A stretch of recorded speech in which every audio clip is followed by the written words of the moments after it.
I'm Mark Jones. Oh, thank you. You are my coach. Thank you. Everybody please turn off your cell phones or mute them. I built this over 4 years, finished it over 4 years ago, and I kind of forgot what I did. So, well, I focused on something else. And so I'm going to read from a book, and hopefully it'll spark my memory. And if you have questions, just shout them out, and hopefully I'll be able to get through this and you'll understand what I'm talking about. Okay, this was started as a factory-built kit that Tamiya offered, and I brought it to a GSL to show what a factory kit looked like compared to all the work that I did on another one. And after several years sitting in my case, I had no use or love for it. And I was asked to do an article on how to do a conversion to make a left-hand drive Tamiya Super 7 for Scale Auto magazine. So I tore it down and pretty much destroyed a good third of the car. And did the conversion, did the article, and at that point I was committed I had to finish building it. Because, well, it's a Super 7, and those who know me, it's what I have to do. So at the very beginning I scratch built a alternator for it to make it left-hand drive, made a brass rack and pinion, and like all Super 7s, I seem to start with the brakes. It's kind of haphazard the way I built it. Since I've built so many of them, it doesn't matter what I build because I know where they're going to fall into place. I got a wild hair and decided to build to detail up the cam cover.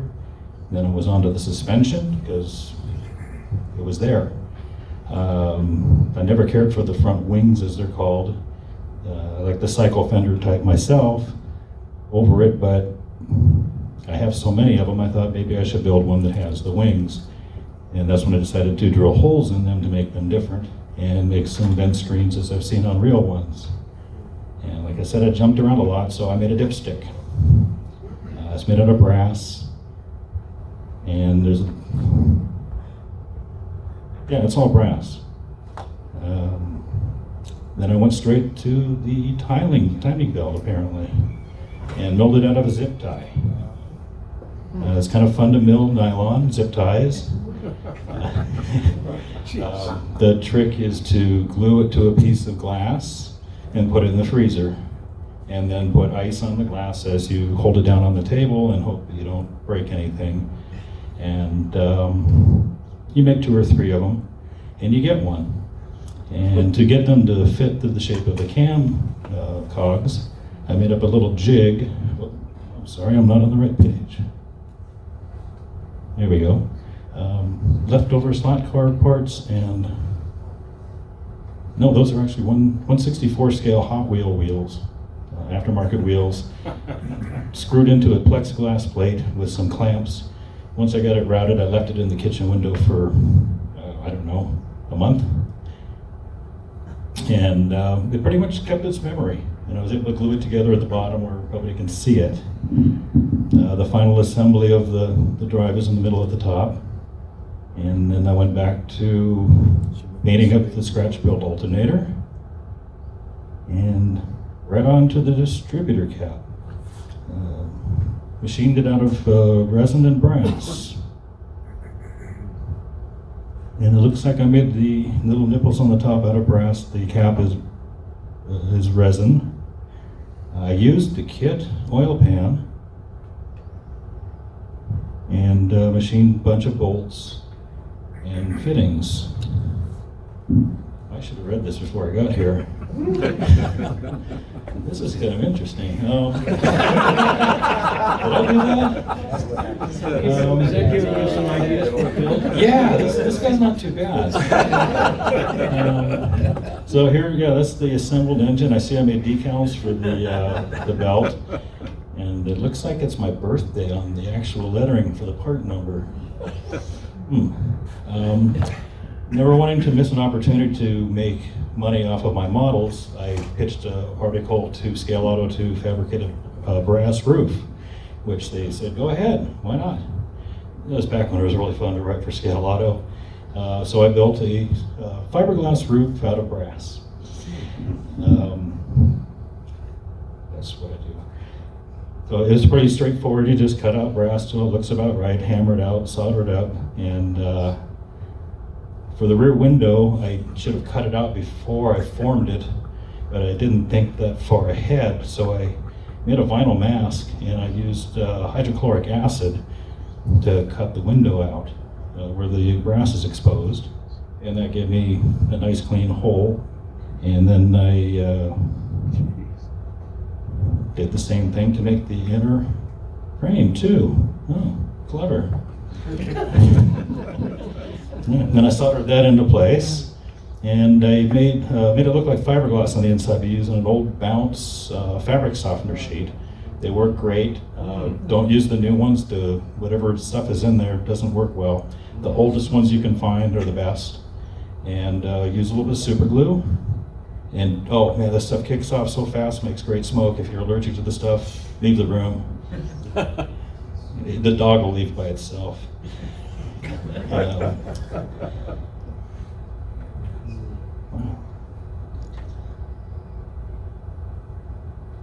Oh, okay, so there's a clamp in there that holds the window in too, also made of acid cut brass.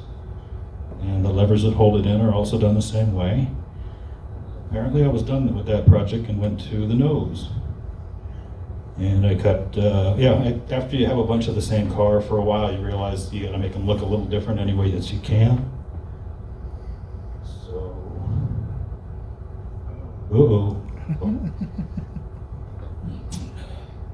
So I cut apparently I cut a face into it. A happy face at that. And I was kind of inspired by the Indy cars, the cigar-shaped Oldsnight Eagles. Did I do that, or is it? No, that was me. All right. So I added a little bit of a peak to the top of the front, and it really looks like it's screaming, doesn't it? And I made a little chin spoiler, and since I didn't want it to be attached, I put 3M Scotch tape around the body part, and then built the whole spoiler out of styrene and glued it right to the tape. And once it was all dried, I was able to break it off and had a perfect fit later. And I again used the texture for the fiberglass out of Bounce fabric softener. And then it was on to the aluminum body panels that came in the kit.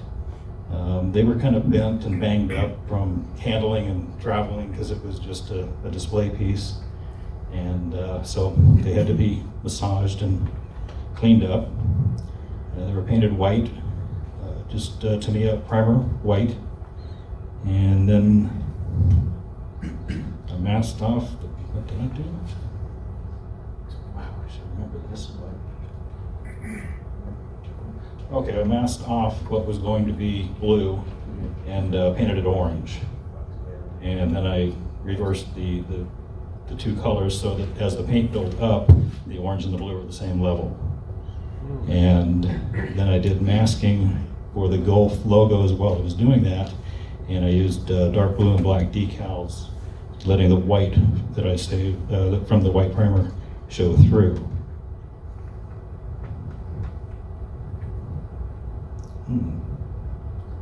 The shocks came from another kid. What kid did I steal those from?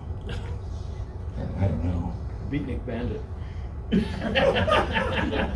No. I don't know. It's not a Lola. Could be. Wow. How did I not remember that? Okay, well, went on to making the wheels. Instead of using aluminum to cut into, I've found that using raw resin works really well. It's easy on the mill bits. You're less likely to break something, and you can cut a lot faster. So I typically will cast up circular chunks of resin, just regular urethane resin, and I like to do it at a higher pressure than normal, like 80 pounds, to get the bubbles really small, if you have any bubbles. So once I milled the resin center, not CNC, just old-fashioned math, and probably about 7-8 hours to mill that wheel. Cast an RTV mold. See my Legos, Randy? I see you. Those look a lot like mine.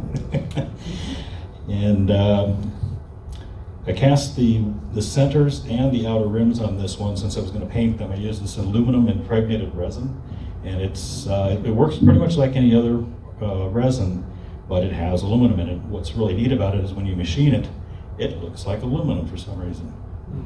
When you cast it, it just looks gray, but as soon as you cut into it, it looks metallic. Not that you can see because I painted over it.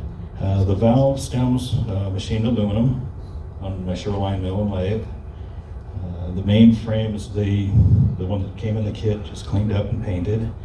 But what I changed on is I took off the spare tire mount and made it as a removable piece for a sport racer that you could take for club races and remove it. But for street use, you would have a spare tire conveniently.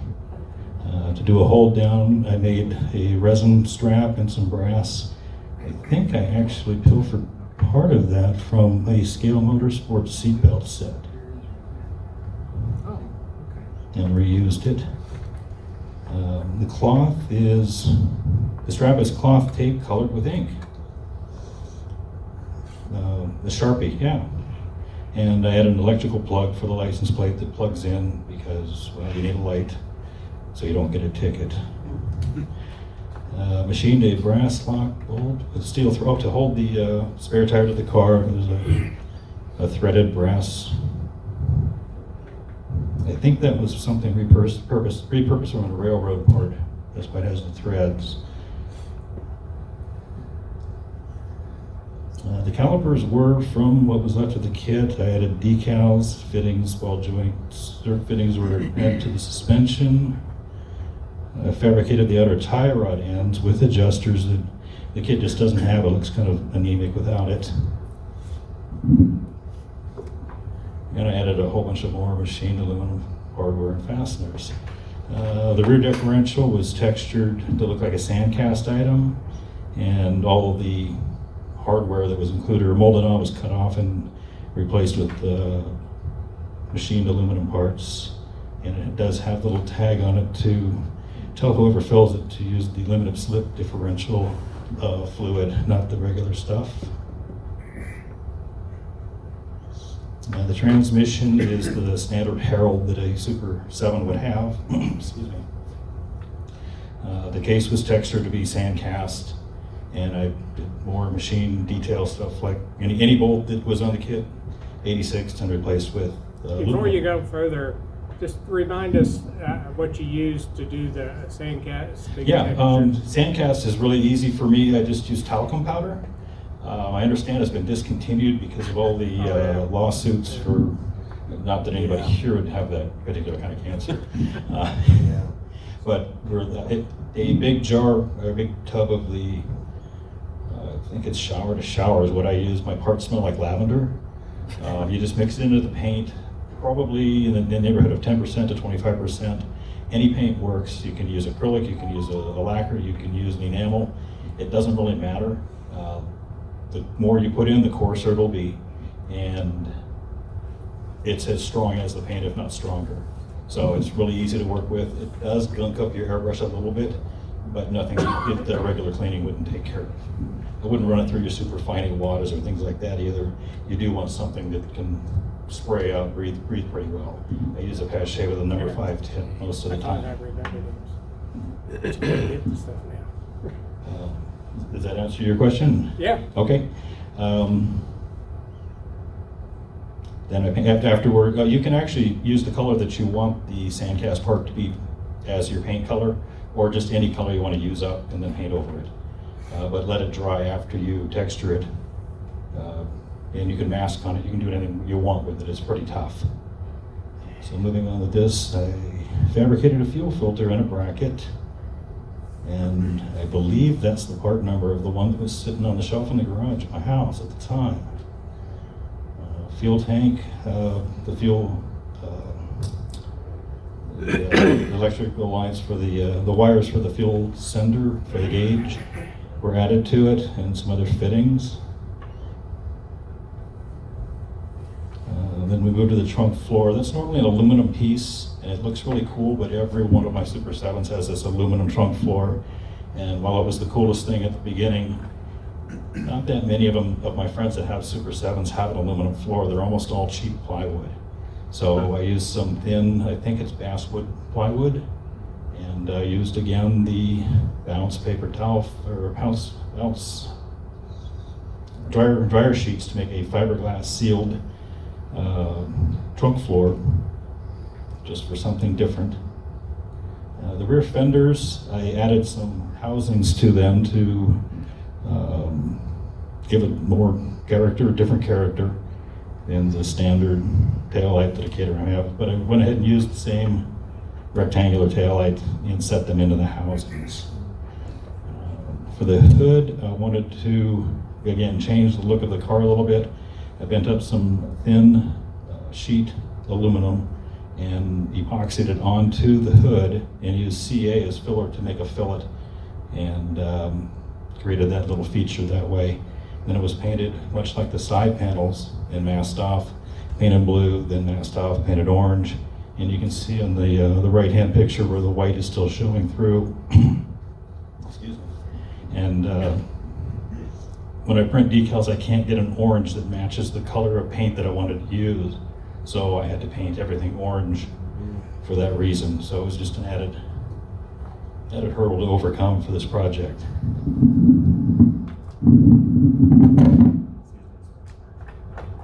Well, the vodka helps. What do you think it is? No, I was wrong.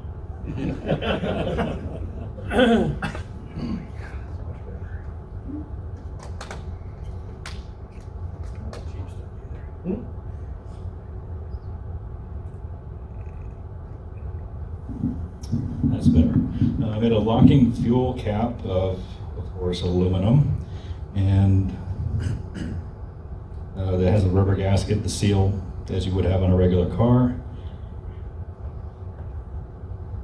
And the logo on the rear of the car was done the same way, as masking off, and all the body parts were clear coated with urethane and polished and sanded to further remove the mask lines.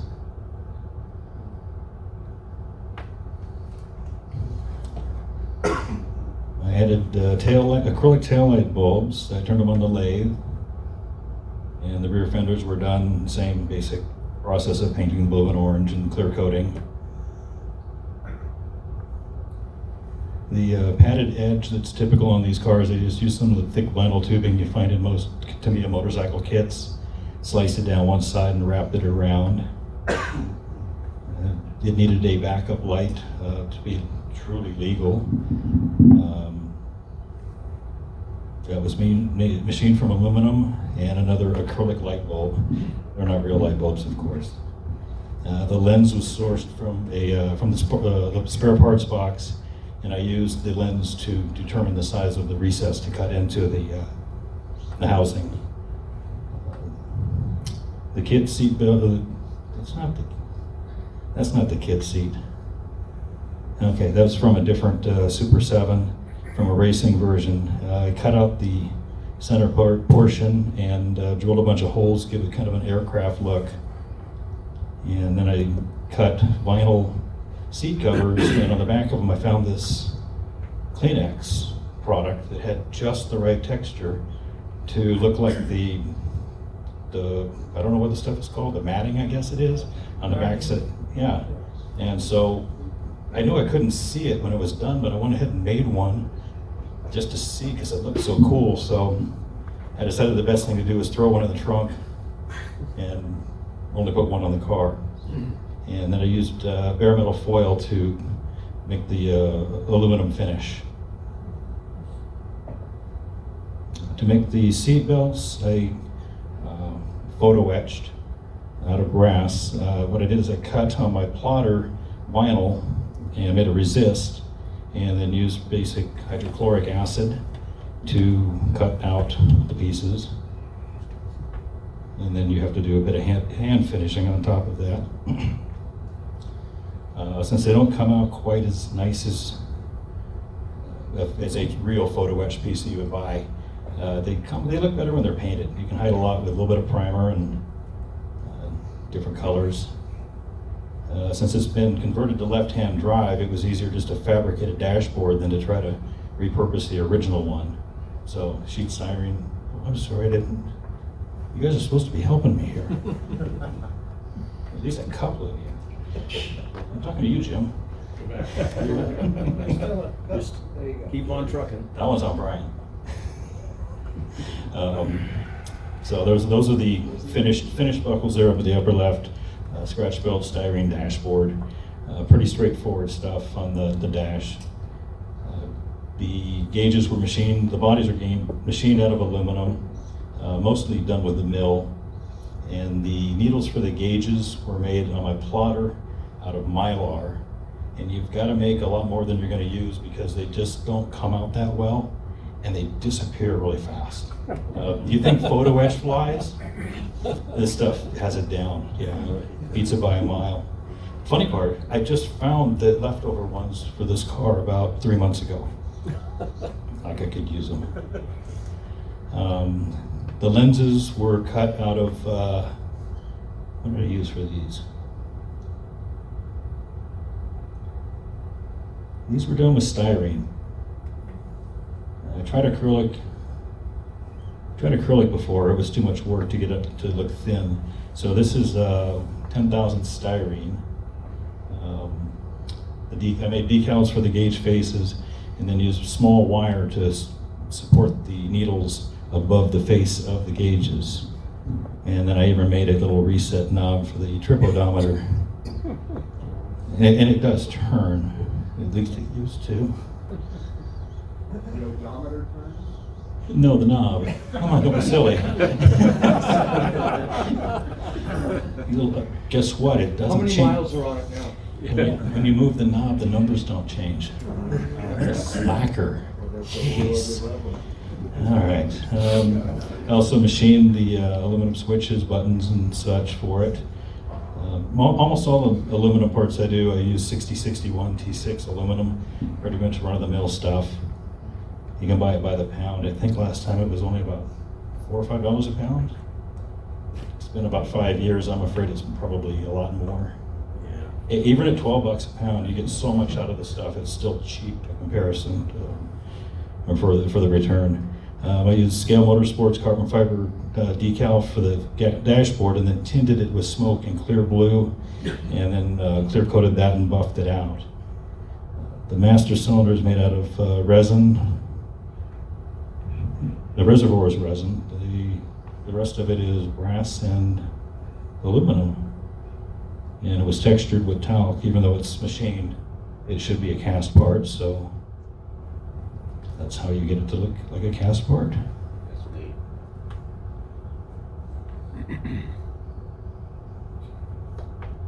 One, two, four. It's up an optimal battery. Maybe take page 8. Mark, Yep.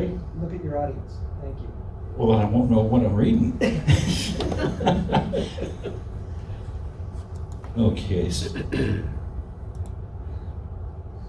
that's just showing the upper frame, parking brake lever added with a little rubber handle added to it.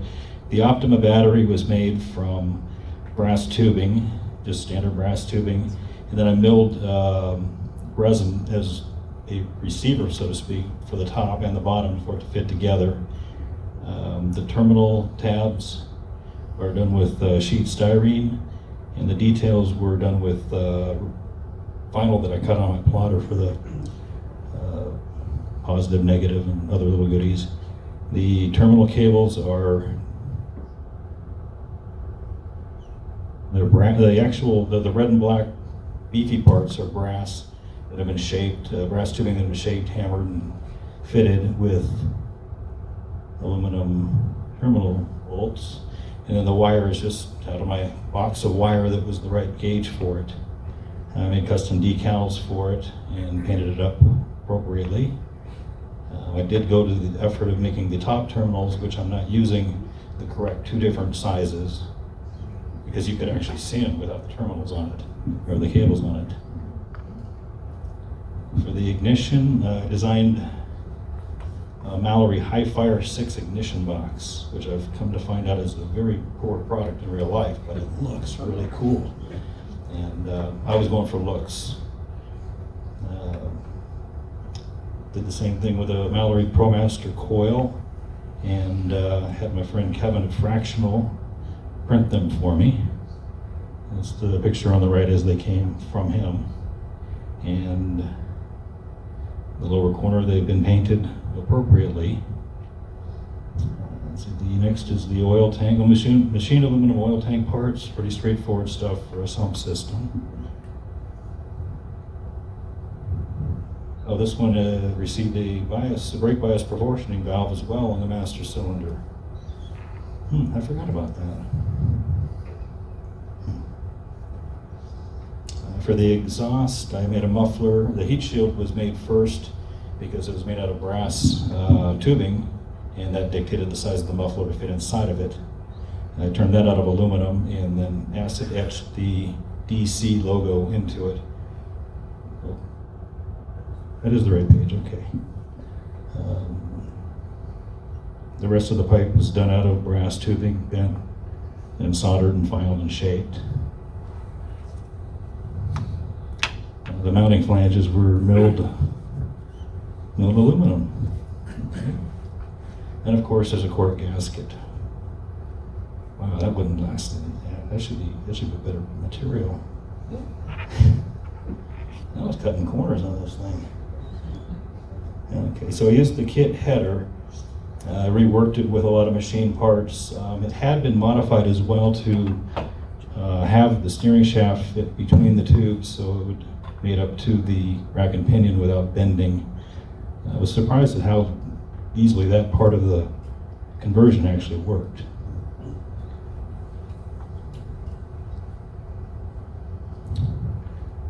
The kit radiator was utilized, as was the oil cooler, but it was detailed up with a lot more machine fittings, the petcock, drain plug, things like that.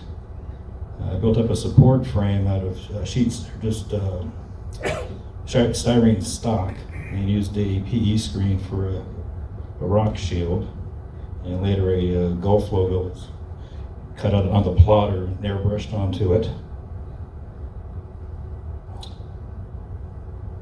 So for the steering wheel on this one, I acid cut spokes using the same process that I made the seat belts with, and soldered all the pieces together, and then used some bar stock to make the steering wheel rim itself, basically a giant wedding band, and then glued them all together. And Hey, Mark, on the acid cut process, Yes. you're using vinyl, that self-adhesive vinyl? yes, Like Oracal Exactly. 651? yep, got 951, 651. Avery has a few lines. Right. The Oracal stuff is pretty flexible. Yeah. It doesn't really seem to care. The higher number, I think, is a longevity issue for how well it lasts outdoors. Yeah. The cheapest stuff works just fine for this. So you're cutting 32 thousandths brass, which I cut is from both gonna sides. take, right, because you're dipping it in, so it's going from both sides. Mhm. So you're making two masks and making sure you get them lined up on Yep. your stock.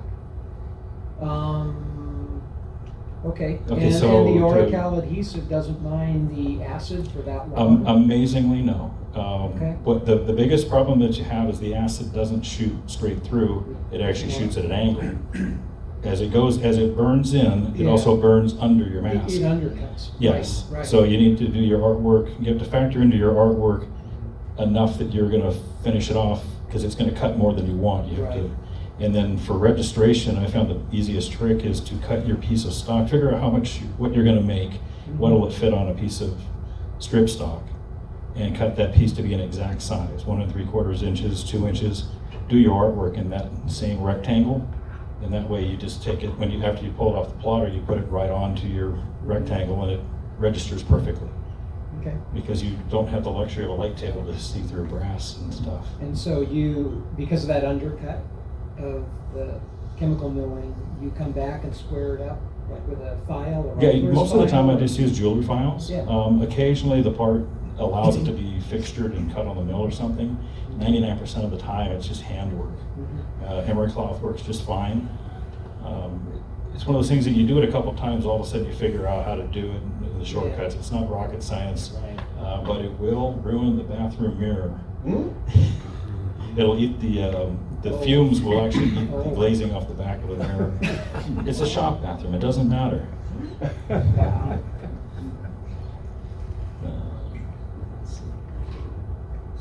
So let's see, oh, on that one I added stitching, I made decals for the stitching around the inside of the steering wheel. Oh, thank you.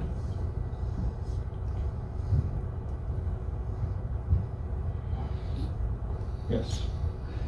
Let's see, oh, for the crush sleeve, I machined it out of aluminum, and these kits come with the splined steering shaft, which makes it really easy to broach the splines into your part using the steering shaft as your tool. But they're not, you really don't want to steer these cars with the steering wheel. You want to steer them with the wheels and let the steering wheel spin around. It comes at a weakness cost there. So I used vinyl again for the fender welting, cut it out of vinyl, obviously. Let's see, for the license plate on this one with the raised letters, how did I do this one?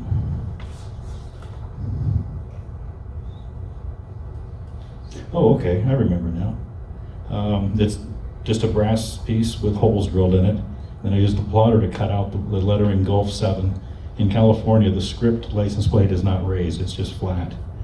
And after I had applied the stickers, I applied a decal using the same artwork that went over it all, that included the Gulf lettering and the California and the tag locations in the upper right corner there. Sorry about that.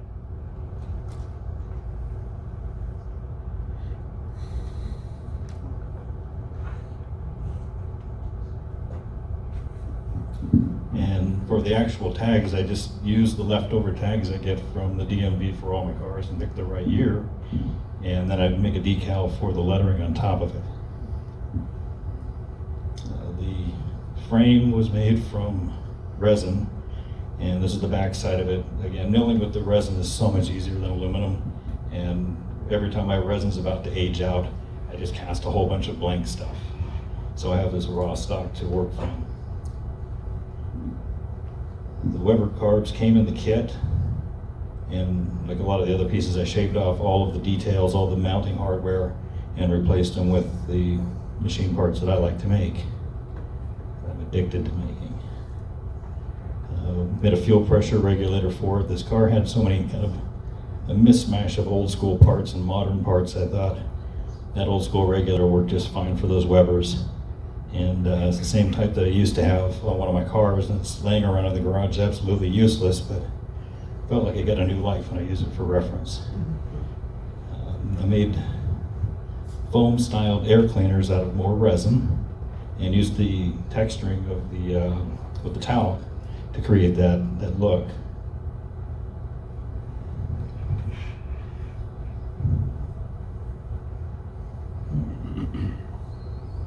I guess I machined the flanges.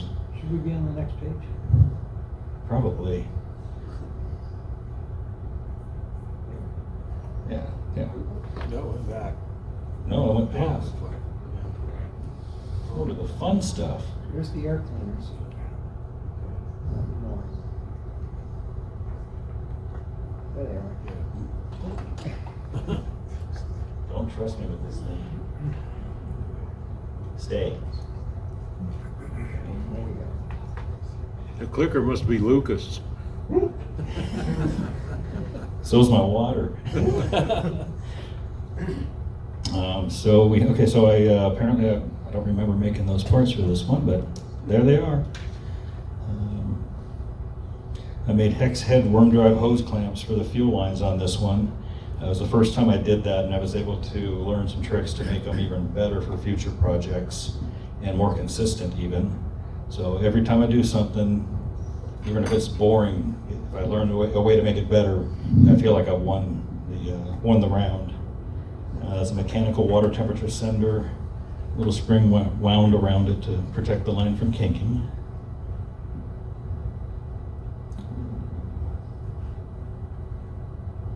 The radiator cap is milled from aluminum with a custom decal. I know all this is sounding so much the same, every one of them. And there's a heat shield on the red battery cable for something. Oh yeah, to protect from the heat, of course. I made a gear shifter ball out of aluminum, We and need the next page. I think yeah, above the fire extinguisher. To make the gear shift boot, I actually milled it out of the same aluminum impregnated resin, and the actual shifter boots on these cars are recessed into the console or into the tunnel. So that was just done on a mill and cut stepped conical grooves into it. Made a rear view mirror out of aluminum, and the face itself is Mylar. The fire extinguisher was turned out of aluminum as well. The pressure head and the gauge body were made from aluminum, and the actual plastic handle pieces were freehand milled on the mill on a rotary table, just spinning the wheels back and forth and T-lar-ing it, as they say, until it looks about right. And there it is built.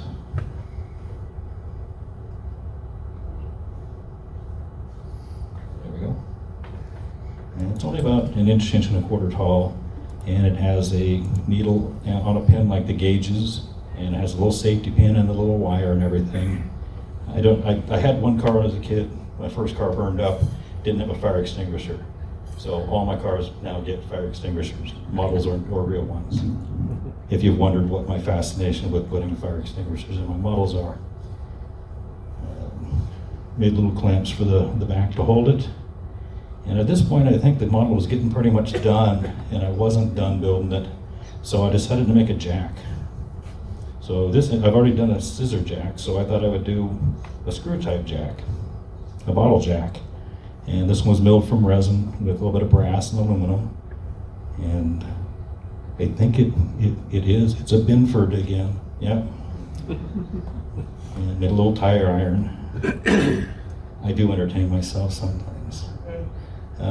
Came to do the tires. I tagged them right rear, right front, whatever you on the inside, as if they'd been to the tire shop and rotated. And I added balances, lead weights to balance them, wheel weights. I added a padded vinyl tunnel cover made out of the same material as the seat cushion. And I decided to make a little tube, like you'd have blueprints or something, in a little shipping container. And according to what's on it, it has my label, my address, and they are roundels for going racing, just to throw in the back of the car.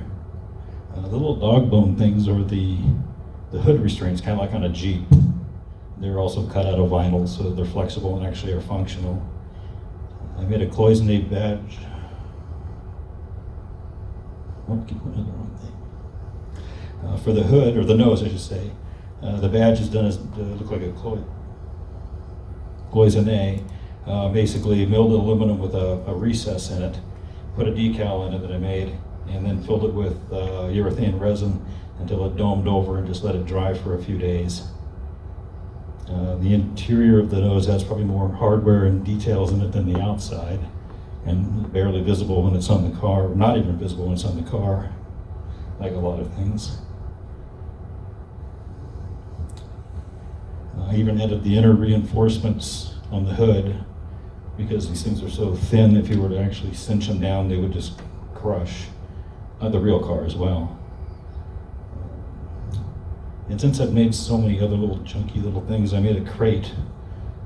Found something like this in the backyard for firewood, and I thought, yeah, I can make that. So I built up a little frame out of styrene and cut the mesh texture out of vinyl and stuck it together. And my first attempt at the license plate wasn't as good as I wanted, so I made an envelope that looks like what a new car gets when you get your first plates, and put the plate in that. And then I made a mag light for some reason. I don't even have a red one. All of ours are blue or black. knurled the handle of it. I know I copied one of the ones that we have, and put a light bulb in it. Yeah. And threw that in the basket too. This is what happens when you're not supervised. So I have fun building it. It's like an addiction, I know. People make jokes about it. Why do I build so many Super 7s? I don't know. I like them. I don't like the car. I just think that they're fun models to build. So I will probably build another one. I'm not going to take a 12-step program to start. Anybody have any questions? 12? What's that? You're building 12? Oh, I think I'm past that. You know, that's another topic, another discussion for another day, I think. I know that I've got at least 7 of them, maybe 8 of them in my house. And there's other ones around the world. I'm sorry? Wasn't that the 7.7? No, because the 7.7 license plate says 7.7. I code things on them with the license plates. I think the 7.7 was blue, but I know that's confusing. No. So, Mark, fantastic work on the detailed parts. Can you comment on final assembly, like frame into the body or engine into the frame? Sure. It's such, final assembly kind of challenges. So these models build a little different than a lot of models in that early on you have to put the body side panels on and then build your suspension into it. So you've got to paint, you don't have to paint everything at once, but if you want everything to match, you probably do want to paint everything. So you have a lot of paint work at the beginning of the project, then you have a lot of storage time for those things to protect them. And then the other, another downside is that since you build this aluminum body around this ABS frame and then build into it, the aluminum is easy to dent. You've got to be really careful not to dent it up, damage it during construction. Or if I were just to pick it up by its sides, it would crush it. It's about, I'd say about 7 or 8 layers of heavy-duty foil thickness. And it's very soft aluminum, which is, I was able to massage out a lot of it with the damage that it already had, but I still needed filler and sanding too. Where do you get that aluminum at? It comes in the kit. I would never build anything out of this aluminum. I would rather work in brass. All the ones that I've done scratch building and replacing panels, I do it all in brass. In fact, I would rather do it in styrene. But the real cars typically have raw aluminum metal sides. So when the kits were made, they made them in this natural metal finish. So it makes a great presentation, but it is kind of finicky to work with. But it's not overwhelmingly hard or anything. It's just something you've got to be aware of, just not to grab it like a regular car. As far as the general assembly, this is definitely a type of model that you build major sub-assemblies, and it seems like you're not getting anything done but these assemblies for a long period of time, and then in the course of 3 days, it all of a sudden turns into something. So it's got that's kind of like a great fulfilling feeling when it fits. And they're tight to go together, but you can see most of what the issues are going to be where you modify stuff. So that's probably another reason I like building them. It's kind of forgiving in a way. Do you have to adjust the stance at all, or does that go together per the kit parts? I tweaked the stance on a little bit, but the real cars don't have a huge amount of travel, and they have working suspension, so, well, it did. I didn't hear a crunch, so it's not a problem. I think the tires are probably getting tired. No, they're still soft. Oh, there we go, yeah.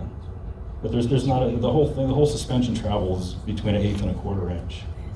So that's 12 times 1 a car, it's a good amount. And the fact that it's an open cockpit, it lays itself open. It makes it really nice for a presentation when a car has so much visible internal stuff. Are those kits still available? Yes, they released what this one was started with about, I want to say 2 years ago, 2.5 years ago, maybe 3. Retails at $630. When it came out originally, it was $300. And they're still worth it. They're fun. I know they're ugly cars, everybody knows they are, they just don't want to say it. But they are enjoyable models to build. They're an absolute enjoyable thing. It's kind of like a poster, except it fits and it looks good when it's done. I would, if you have any interest in the car and you can justify the cost, definitely you would enjoy building one. And just building them out of the box is a blast. I seem to keep one to build out of the box, and every time I start thinking about building it, I figure, well, if they don't have one to build out of the box, I might as well just scratch build another one. And that's more fun for me. So. Any other questions?